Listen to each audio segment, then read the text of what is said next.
RTC సమస్యల్లో ఎప్పుడైనా ప్రభుత్వం దృష్టికి తీసుకురావచ్చని మంత్రి పొన్నం ప్రభాకర్ తెలిపారు. ఆర్టీసీ కార్మిక సంఘాల నేతలు మంత్రిని కలిసి తమ ఇబ్బందులను ఆయన దృష్టికి తీసుకువెళ్లారు. ఈ సందర్భంగా పొన్నం ప్రభాకర్ మాట్లాడుతూ సమస్యలు వినడానికి సీఎంతో పాటు తాను ఎప్పుడూ సిద్ధంగా ఉంటానన్నారు. ఆర్టీసీ పరిరక్షణ, కార్మికుల సంక్షేమంతో పాటు ప్రయాణికుల సౌకర్యానికి ప్రాధాన్యత ఇస్తున్నట్లు చెప్పారు. సంస్థ ఇప్పుడిప్పుడే నష్టాల నుంచి కోలుకుంటోందని, సమస్యలు తగ్గుతున్నాయని వివరించారు. ఈ దశలో సమ్మె చేయొద్దని కార్మిక సంఘాల నేతలకు సూచించారు. సిబ్బంది సమ్మె చేస్తే ప్రజలు ఇబ్బందులు పడతారని అన్నారు. గత ప్రభుత్వం 10 ఏళ్ల పాటు ఆర్టీసీని నిర్వీర్యం చేసిందని మంత్రి పొన్నం మండిపడ్డారు. ఇక కొత్తగా ఒక బస్సు కొనలేదని, ఒక ఉద్యోగం ఇవ్వలేదని చెప్పారు. ఉద్యోగుల CCS, PF డబ్బులు వాడుకున్నారని ఆరోపించారు. కాంగ్రెస్ హయాంలో సంస్థ ఉద్యోగులకు బాండ్ మొత్తం 400 కోట్లు చెల్లించామని వివరించారు. దీర్ఘకాలంగా పెండింగ్లో ఉన్న PF చెల్లించామని చెప్పారు. CCS బకాయిలు 345 కోట్లు చెల్లించామన్నారు. 1500 మందికి కారుణ్య నియామకాలు పూర్తి చేశామని చెప్పారు. ఆర్టీసీలో కొత్తగా 3038 మంది నియామకానికి అనుమతి ఇచ్చామని పొన్నం ప్రభాకర్ వారికి వివరించారు. ఇందుకు సంబంధించి కంప్లీట్ అప్డేట్స్ మా కరెస్పాండెంట్ విశాల్ అందిస్తారు. విశాల్.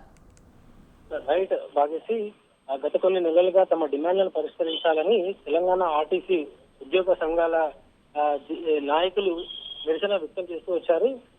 ఈ క్రమంలోనే మే 7వ తేదీ అంటే ఎల్లుండి నుంచి నిరవధిక సమ్మెకు వెళ్తామని కూడా ఆర్టీసీ ఉద్యోగ జేఏసీ నాయకులు తెలిపారు. మే 7వ తేదీ నుంచి ఒక్క బస్సును కూడా డిపో నుంచి బయటికి రానియము, నిరవధిక సమ్మె వెళ్తారు. ఇక ఈ ఆర్టీసీ సమ్మె నేపథ్యంలో సీఎం రేవంత్ రెడ్డి స్వయంగా ఆర్టీసీ జేఏసీ నాయకులను ప్రభుత్వంతో చర్చలు జరపడానికి ఆహ్వానించారు. ప్రస్తుతం ఆర్థిక పరిస్థితి కొంత బాగాలేదు, తర్వాత కొంత ఆర్థిక పరిస్థితి కుదురుపడ్డాక ఆర్టీసీ ఉద్యోగుల సమస్యలన్నింటినీ కూడా పరిష్కరిస్తామని సీఎం హామీ ఇచ్చారు.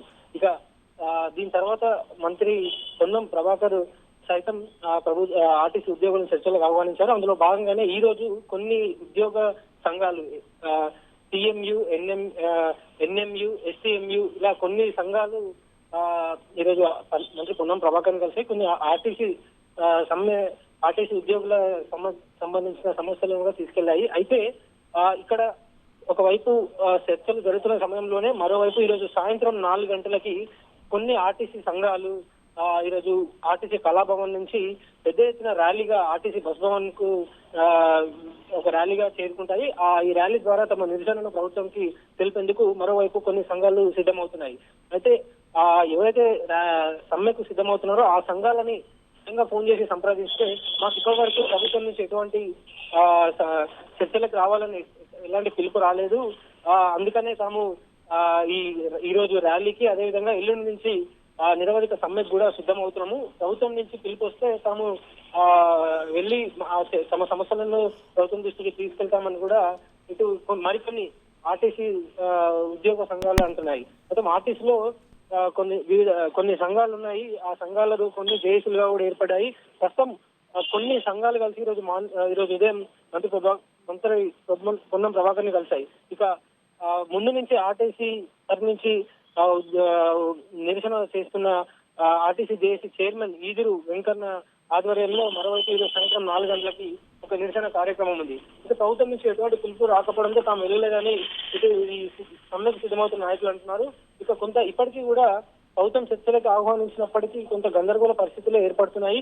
ఒకవేళ రేపటిలోగా ప్రభుత్వం అదేవిధంగా ఆర్టీసీ సంఘాల మధ్య పూర్తి స్థాయిలో చర్చలు సఫలం కాకపోతే ఎల్లుండి నుంచి బస్సులు రోడ్డెక్కే పరిస్థితి ఉండదు. అదేవిధంగా ప్రజలు కూడా ఇబ్బందులు పడే అవకాశం ఉంటుంది. భాగ్యశ్రీ.